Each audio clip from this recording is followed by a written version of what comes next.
चलिए, good morning all of you. आप जानते हैं कि कल हम कारक कर रहे थे, ठीक है। कल हमने कारक के 4 भेद भी कर लिए थे। आज हम उसको आगे कंटिन्यू करेंगे, लेकिन उससे पहले दोबारा जो हमने किए हैं उनको एक बार दोहरा लेंगे, ठीक है। तो पहला भेद था कर्ता कारक। चूंकि आज मेरे पास बोर्ड छोटा है तो मैं एक एक ही कारक करके आपको बताऊंगी, ठीक है। स्कूल का बोर्ड नहीं है कि सारे जो हैं वो पूरे आ जाएंगे, तो एक एक करके हम इसे करेंगे। कर्ता कारक कौन बताएगा? मैंने बताया था कर्ता कारक क्या है। I am not Audible. अभी तक तो सारी आवाज आ रही है। चलिए ठीक है, सारी आवाज आ रही है। ठीक है बेटा, ठीक है। कर्ता कारक कौन बताएगा? कर्ता कारक बोलो। मैंने किसी को म्यूट नहीं किया है, खुद अपने आप को वो म्यूट कर दिया करो। मैं पहले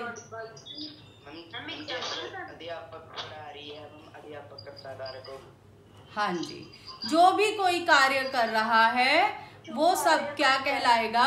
कर्ता कारक, ठीक है।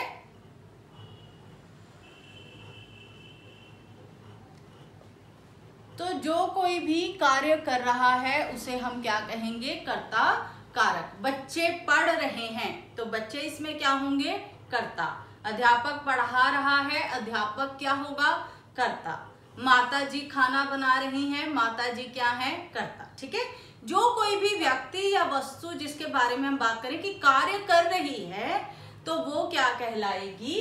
कर्ता कारक, ठीक है। जैसे बच्चे पढ़ रहे हैं, यहाँ पे बच्चे जो हैं वो कर्ता कारक हैं। अब हम कहते हैं कर्म कारक। कर्म कारक क्या बताया था? जहां जिस पर क्रिया का फल पड़ता है उसे हम क्या कहते हैं? कर्म कारक। बच्चे पढ़ रहे हैं, बच्चे क्या पढ़ रहे हैं? बच्चे कविता पढ़ रहे हैं, ठीक है। बच्चे क्या पढ़ रहे हैं? आंसर मिल जाए। बच्चे पढ़ रहे हैं, सिंपल। बच्चे कविता पढ़ रहे हैं तो इसमें कविता क्या होगा? कर्म कारक, ठीक है। बच्चे खेल रहे हैं, बच्चे बॉल खेल रहे हैं या बच्चे कबड्डी खेल रहे हैं तो इसमें कबड्डी क्या होगा? कर्म कारक। Got it? बच्चे पढ़ रहे हैं, बच्चे कविता पढ़ रहे हैं,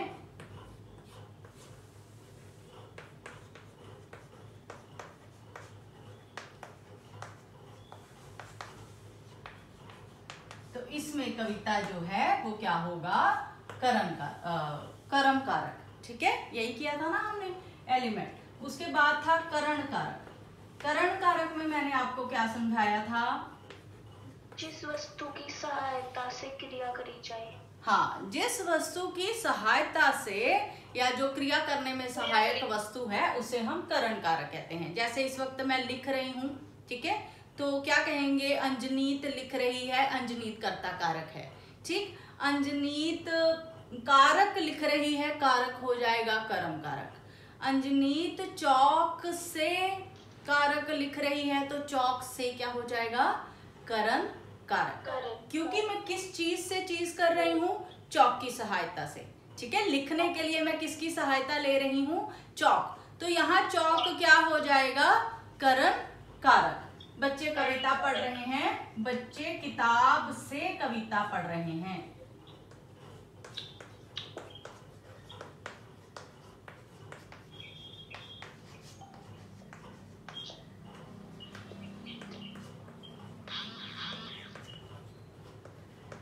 ठीक है। तो यहाँ पे किताब से क्या हो जाएगा?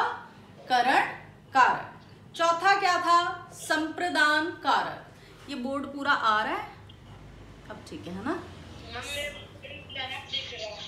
है? ओके। संप्रदान कारक। संप्रदान कारक क्या था? कौन बताएगा?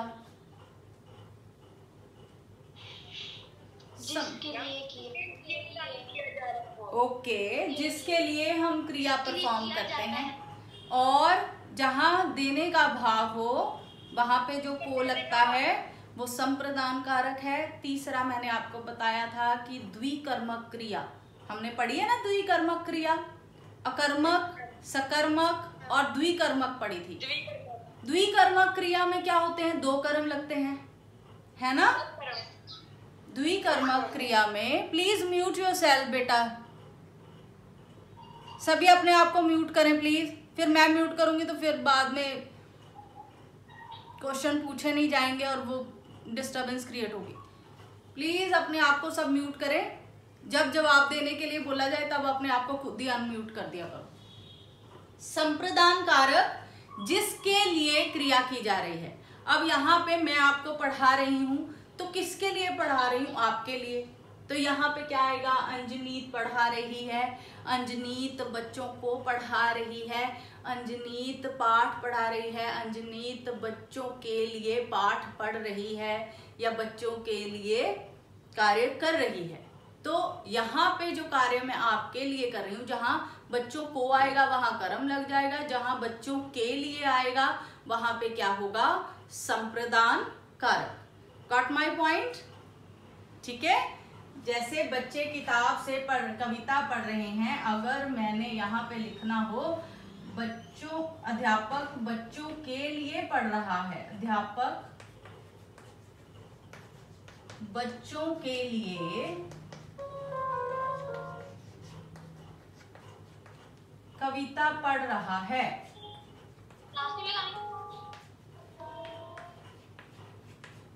यहाँ पे अध्यापक क्या होगा, कर्ता, कविता क्या होगा, कर्म, फिर वही मजबूरी है ना कि सबको म्यूट कर दूं।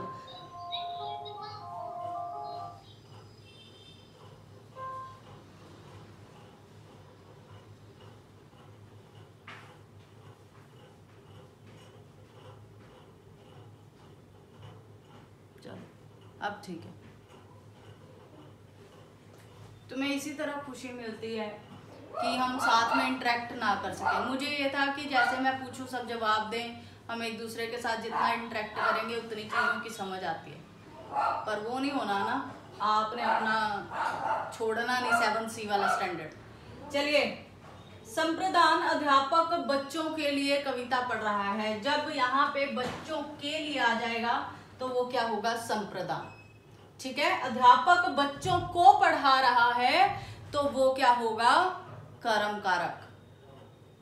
अध्यापक बच्चों के लिए कविता पढ़ रहा है, यहाँ बच्चों के लिए क्या होगा, संप्रदान कारक। अब इसमें दो को और भी हैं। एक को है जहां कुछ देने का भाव है, जैसे मैं कहूं बच्चे को किताब दो, बच्चे को किताब दो, तो ये क्या है, ये वाला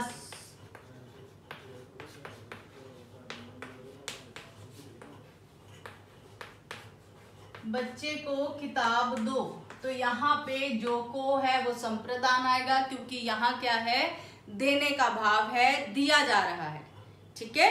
जब भी हम कोई वस्तु किसी चीज को देते हैं, किसी व्यक्ति वस्तु को देते हैं, तो वहां पे क्या भाव आता है, देने का, और जहां कहीं देने का भाव आए वहां संप्रदान कारक होता है। संप्रदान कारक के 3 एलिमेंट्स हैं। एक है के लिए, जहां के लिए लगा है वो संप्रदान है। दूसरा, जहां कहीं देने का भाव हो वो संप्रदान है। अब तीसरा पॉइंट और है, जहां द्विकर्मक क्रिया लगती है, पहला कर्म जो होगा वो हमेशा संप्रदान होगा। जैसे हमने द्विकर्मक क्रिया याद है आपको, माली ने पौधों को पानी दिया,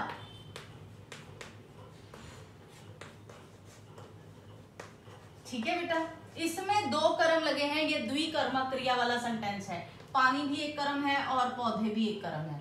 तो संप्रदान में ये याद रखें, संप्रदान में हमेशा जब अगर द्विकर्मक वाला सेंटेंस आएगा, पहला जो कर्म होगा वो संप्रदान कारक होगा। संप्रदान कारक के मैं अभी भी बता रही हूं 3 वो हैं। सबसे पहले के लिए, सिंपल, जहां के लिए लगा है वो संप्रदान कारक है। दूसरा, जहां देने का भाव है, रोगी को दवाई दो, भिखारी को खाना दो, बच्चे को रोटी दो, ठीक, मैंने उसे फल दिए, तो यहां पे सब क्या आएगा, संप्रदान कारक। अब तीसरा रूल इसका है, जब कहीं आपको द्विकर्मक क्रिया दिखाई देती है। द्विकर्मक क्रिया में जो पहला कर्म है वो हमेशा संप्रदान कारक ही होगा। क्रिया और कारक को मिक्स नहीं करना है, लेकिन याद रखना है जहां पे द्विकर्मक क्रिया है वहां पर पहला कर्म जो होगा वो हमेशा क्या होगा? कारक, संप्रदान कारक। ठीक, अध्यापक बच्चों को पढ़ा रहा है, अध्यापक बच्चों को पाठ पढ़ा रहा है, अध्यापक बच्चों को पाठ पढ़ा रहा है। बताइए कौन सी क्रिया होगी? अध्यापक बच्चों को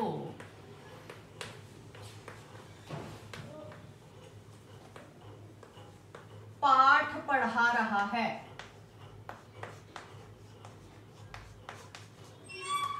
अब यहां पे कर्म क्या है?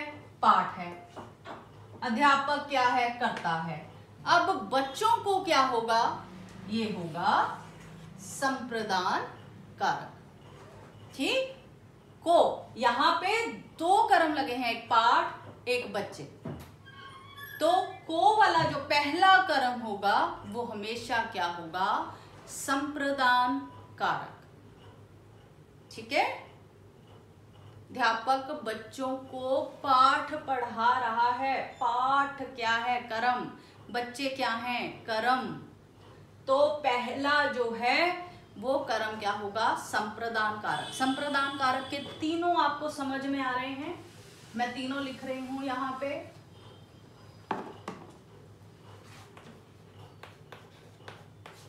माता जी ने बच्चों के लिए खीर बनाई।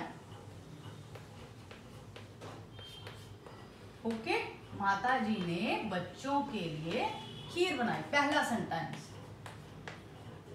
माता ने बच्चों को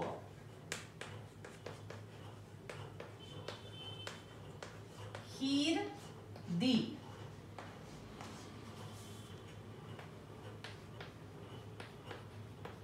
माता जी बच्चों को खीर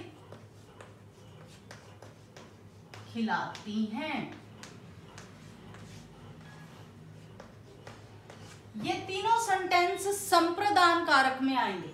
माता जी ने बच्चों के लिए खीर बनाई, बच्चों के लिए आ गया, ये अंडरलाइन करो, ये है संप्रदान कारक। ठीक, अब माता जी ने बच्चों को खीर दी, देने का भाव आ गया। यहां पे फिर से बच्चों को संप्रदान कारक। माता जी बच्चों को खीर खिलाती हैं, तो यहाँ पे खीर कर्म है, बच्चे कर्म है, दो कर्म है। पहला कर्म जो है वो फिर क्या आ गया? संप्रदान कारक। किसी को नहीं समझ आ रहा संप्रदान तो please raise your hand. 3 point याद रखने हैं। पहला के लिए, दूसरा देने का भाव, जहां पे कुछ भी देना, बस देना लिखा हो वो संप्रदान कारक में आएगा। उसके बाद जहां दो कर्म हैं, पहले वाला कर्म हमेशा संप्रदान कारक होगा। गॉट माई पॉइंट बेटा? सबको समझ में आ गया? आगे बढ़े। कर्ता, कर्म, करण, संप्रदान, अब है अपादान। ठीक, अब अपादान भी जो है उसके लिए भी हमें समझना पड़ेगा बहुत, उसको भी आप ध्यान से समझें। अब हम पहले करण पे आते हूं। करण कारक का विभक्ति चिन्ह है से। ठीक है, करण कारक में जब से लगता है तो हम क्या कहते हैं? जिस चीज की सहायता से हम कार्य करते हैं। अब अपादान का विभक्ति कारक है से, तो ये वाला से और उस वाले से में क्या डिफरेंस है, हम कैसे पता करेंगे? ठीक है, अध्यापक चौक से लिखता है करण कारक, सिंपल। क्योंकि अध्यापक लिखने की क्रिया कर रहा है तो वो क्या है, करण कारक। अब दूसरा से हम कहते हैं अपादान में भी से लगता है। Then what is the difference between both of करण कारक और अपादान कारक। अब ध्यान से सुनिए, अपादान कारक में कितने भाव होते हैं। एक है जुदाई, जब चीजें एक दूसरे से परमानेंट अलग हो जाती हैं, जुदाई भाव। अभी मैं बताती हूँ इसके वो भी सारे। उसके बाद है तुलना का भाव, फिर है डर का भाव। इसको जरा लिख लो फिर बाद में वो बोलोगे। फिर है शर्म का भाव,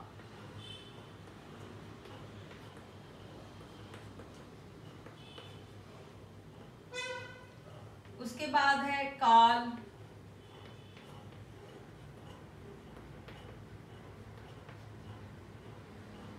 समय का। ठीक है,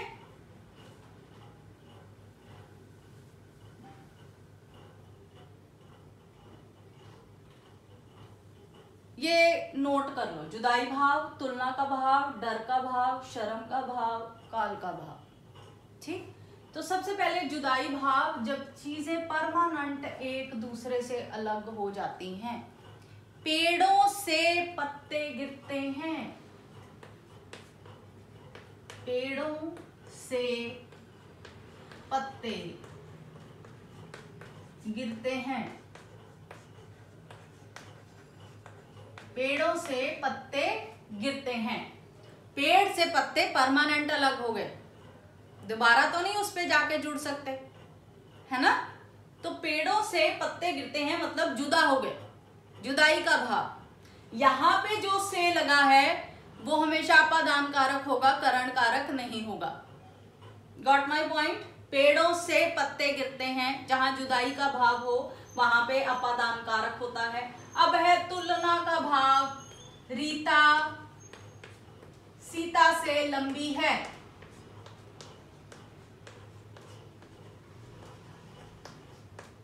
दोनों में क्या है, कंपैरिजन, राइट। रीता सीता से लंबी है, दोनों में कंपैरिजन है, तुलना है, तो यहां वाला जो से है वो क्या होगा, अपादान कारक।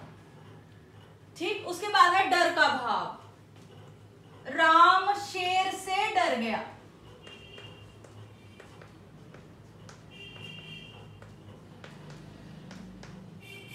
मैं भूत से डर गई, राम शेर से डर गया, माता जी सांप से डर गई।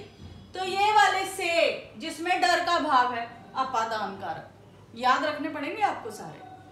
अपादान इतना आसान नहीं है। अपादान में जुदाई भाव है, तुलना का भाव है, डर का भाव है, शर्म का भाव है, समय का भाव है। ठीक है, तो ये याद रखने पड़ेंगे आपको पॉइंट्स। तो जुदाई भाव, गाड़ी स्टेशन से छूट गई, जुदाई, गाड़ी जो है वो स्टेशन से चली गई। उसके बाद बादलों से पानी बरसता है, बादलों से पानी बरस गया, अलग हो गया, जुदाई भाव। तुलना का भाव, रीता सीता से लंबी है, ठीक, राम श्याम से ज्यादा होशियार है, तो एक दूसरे का कंपैरिजन करके जहां से लगाया जाए वो क्या है, तुलना का भाव। अपादान कारक में ये सारे आएंगे। उसके बाद डर का भाव, राम शेर से डर गया, मैं भूत से डर गई, पिताजी सांप से डर गए, व्हाटएवर, जहां से भी डरने का भाव आए वो क्या है, अपादान कारक। उसके बाद है शर्म का भाव। बहू ससुर से शर्मा गई,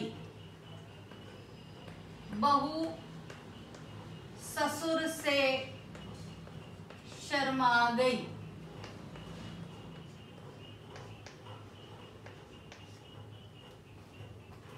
शर्मा लिख दिया मैंने, शर्मा। ठीक है, तो जहां लज्जा का भाव हो, शर्म का भाव हो, वहां पे अपादान कारक होगा। बहू ससुर से शर्मा गई, नहीं बहू शर्मा गई, ठीक, सास से शर्मा गई, शर्म से लाल हो गई, व्हाटएवर, वो सब किस में आएगा, अपादान कारक। पांचवा है काल का भाव। काल क्या होता है आप सभी जानते हैं, समय। सुबह से बारिश हो रही, सुबह से बारिश हो रही।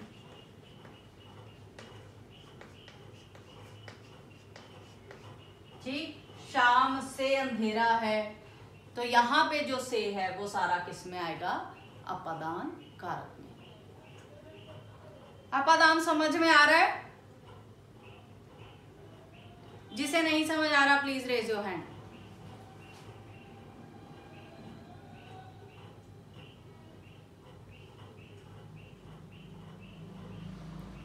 अपादान, इसमें किन आपको ये 5 याद रखने हैं, वैसे और भी होते हैं लेकिन मुझे इस वक्त सिर्फ 5 याद है, और याद आएंगे तो मैं आपको बता दूंगी, 2-3 और होंगे।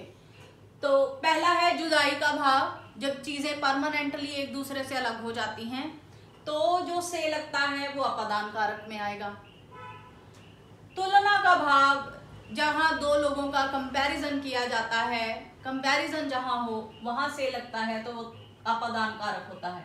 डर का भाव, जहां कहीं भी डर की बात हो वहां पे से लगा हो वो अपादान कारक होगा।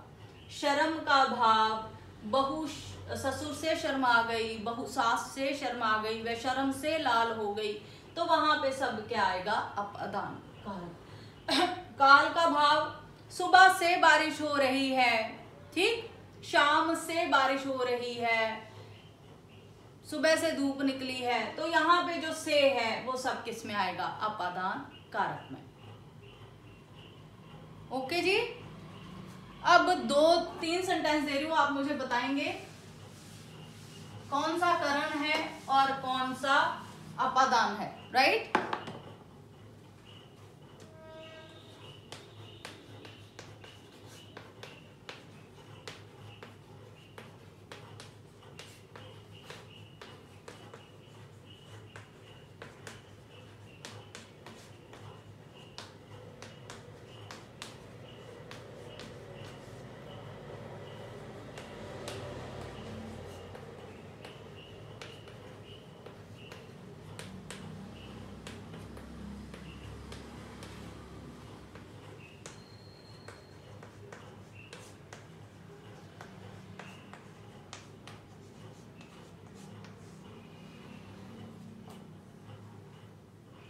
दोनों सेंटेंसेस बताइए।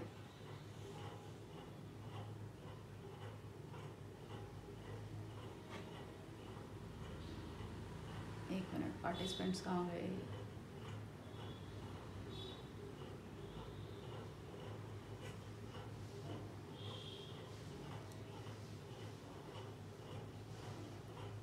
हाँ जी प्रेरणा बोले बेटा।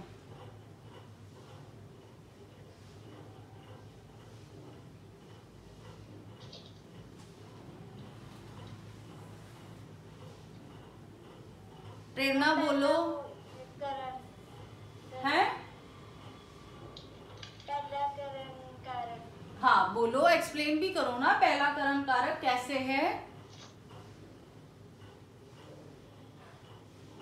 क्योंकि मैम उसमें कोई जैसे मैंने अभी बताया था बच्चे, बिल्कुल वैसे एक्सप्लेन करो कि युद्ध कर रहा है तो किसकी सहायता से कर रहा है, तलवार की सहायता से, ठीक है। उसको क्रिया परफॉर्म करने के लिए उसने किस चीज की सहायता ली है, तलवार की। तो यहाँ पे जो तलवार से है वो क्या है, करण कारक, ठीक है। आगे सैनिक के हाथ से तलवार छूट गई, तो यहाँ हाथ और तलवार, हाथ से तलवार छूट गई मतलब अलग हो गई, है ना। तो यहाँ पे जो हाथ से है वो क्या होगा, अपादान।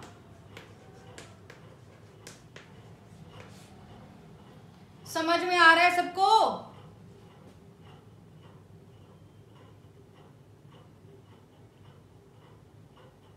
हैं? ओके। करण और अपादान में फर्क क्या है कि जब हम क्रिया किसी चीज से परफॉर्म करते हैं तो वो क्या होता है, करण कारक, और जहां आपको मैंने भाव बताए, जहां ये सारे भाव होते हैं वहां पे वो क्या होता है, अपादान कारक। अध्यापक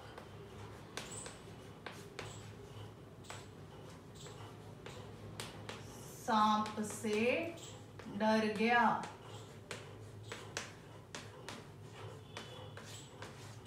ठीक,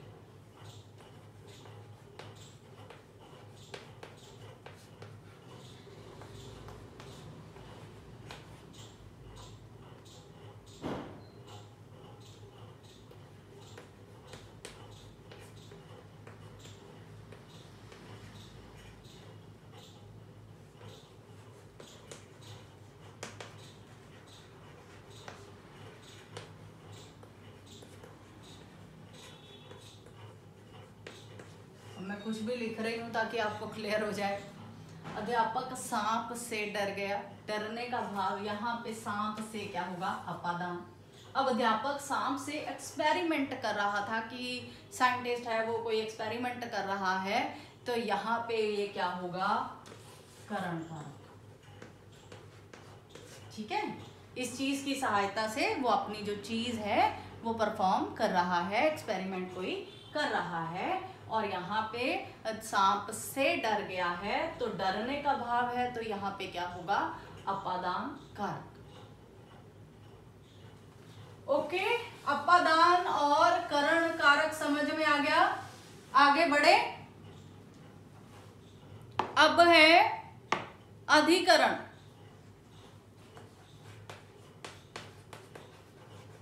अधिकरण कारक क्या है, जहां पर क्रिया परफॉर्म की जा रही है, जिस जगह पर या जिस स्थान पर क्रिया हो रही है वो क्या है, अधिकरण कारक। जैसे मैं इस वक्त इस कमरे में पढ़ा रही हूं, ठीक है, तो क्या होगा, अध्यापक कक्षा में पढ़ा रहा है, अध्यापक अंजनी कमरे में पढ़ा रही है, तो कमरे में, कक्षा में, ये सब क्या होंगे, अधिकरण कारक।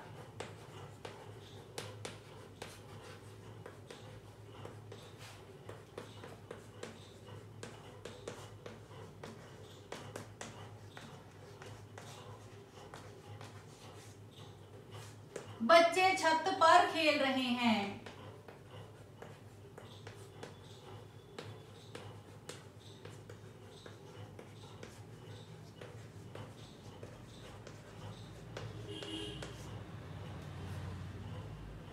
औरतें मैदान में सैर कर रही थी।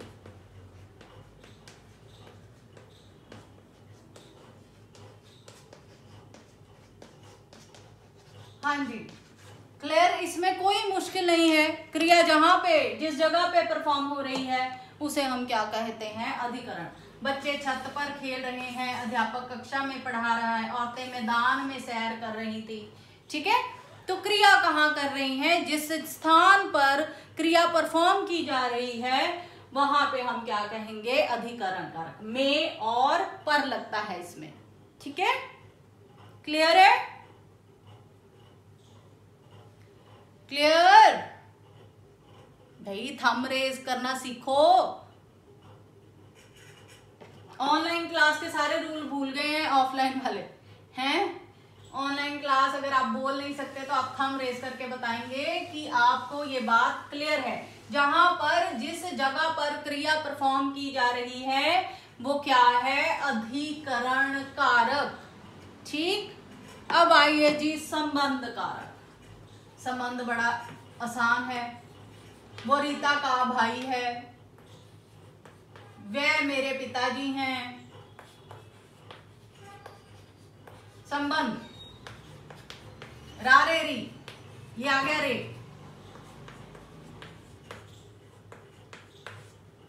काके की, अमित सीता का भाई है। काके की, ये मेरा बैग है।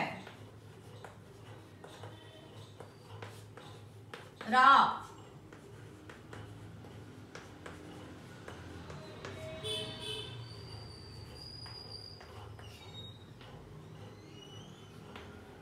ये ओढ़नी सीता की है। गीता की है, चलो सीता ले ही आए। काके की, रारेरी, याद रखें, बहुत इजी। जब हम किसी वस्तु का किसी व्यक्ति के साथ संबंध बताते हैं या किसी व्यक्ति का किसी व्यक्ति के साथ संबंध बताते हैं, काके की रारेरी, ये मेरे पिताजी हैं, अमित सीता का भाई है, ये मेरा बैग है, ये ओढ़नी गीता की है, ठीक है। जब चीजों को रिलेट किया जाता है, संबंध बताया जाता है, किसका किससे है, चीजों का किसके साथ है, चीजों का चीजों से संबंध, चीजों का व्यक्तियों से संबंध या व्यक्ति का व्यक्ति से संबंध, जो शब्द बताते हैं वो क्या है, काके की रारेरी। तो ये सब किस में आएंगे, संबंध कारक में। पूछो, कुछ पूछना है तो। संबंध कारक, जब व्यक्ति का व्यक्ति से संबंध बताया जाए, व्यक्ति का वस्तु से संबंध बताया जाए, वस्तु का वस्तु से संबंध बताया जाए, ठीक, वहां पे क्या आएगा, संबंध कारक। कौन से शब्द बोले थे मैंने, का, के, की, रा, रे, री।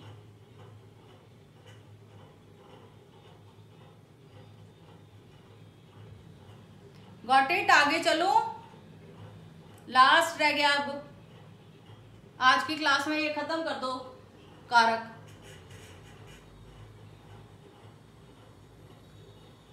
संबंध, संबोधन लास्ट है, संबोधन कारक। टाइम कितना हो गया ये भी देख लेना, मुझे याद नहीं रहता टाइम कब खत्म होनी तुम्हारी क्लास। हो गया 9:45 पे खत्म होनी थी ना। संबोधन बड़ा इजी है, इसको एक बार देख लो ताकि ये कारक खत्म हो जाए। फिर मैं आपको एक्सरसाइज आपके ग्रुप में ही भेज दूंगी, उसको कॉपी में कर लेना, राइट। संबोधन कारक, जब हम किसी व्यक्ति को संबोधित करते हैं, हे मेरी बात सुनो, अरे कहाँ जा रहे हो, सुनो तुम घर पर हो। तो जब हम इस तरह किसी को संबोधित करते हैं, बुलाते हैं, हे, अरे, सुनो, तो ये क्या है, संबोधन कारक। 1 मिनट बात सुनना, मतलब हम उसको संबोधित करके बुला रहे हैं, इधर बात सुनो। हे क्या कर रहे हो, अरे कहाँ जा रहे हो, सुनो तुम कहाँ थे, ठीक। तो हम किसी व्यक्ति को क्या कर रहे हैं, एड्रेस कर रहे हैं। जानते हैं आप क्या कहते हैं, इंग्लिश में एड्रेस करना ही होता है ना, किसी को बुलाना, किसी से बात करने के लिए जो शब्द हम इस्तेमाल करते हैं उन्हें हम क्या कहते हैं, संबोधन कारक। हे, अरे, सुनो, ये सब क्या है, संबोधन कारक। किसी को बुलाना, जैसे अरे ओ ईश्वर मेरी भी सुनो, भाइयों और बहनों, ठीक। तो यहाँ पे भाइयों और बहनों क्या होगा, संबोधन कारक। कहते हैं ना मोदी जी मित्रों, तो मित्रों क्या होगा, संबोधन कारक यहाँ पे, ठीक है। जब हम लोगों को एड्रेस करते हैं, जिन शब्दों के द्वारा करते हैं, वो सारे शब्द किस में आएंगे, संबोधन कारक। मित्रों मेरी बात सुनो, ऑनलाइन पढ़ाई करते रहें, ठीक है। चलिए पीरियड खत्म होता है। संबोधन कारक, आपको मैं एक्सरसाइज भेजूंगी कारक की, वो आप सबने फेयर नोटबुक पे करनी है, राइट। तो किसी को कोई डाउट हो तो वैसे आप मुझसे पूछ लेना। आज हम ये कारक जो है वो कंप्लीट कर रहे हैं। Got it. एंड करूं मीटिंग सबके लिए, क्लियर है बेटा।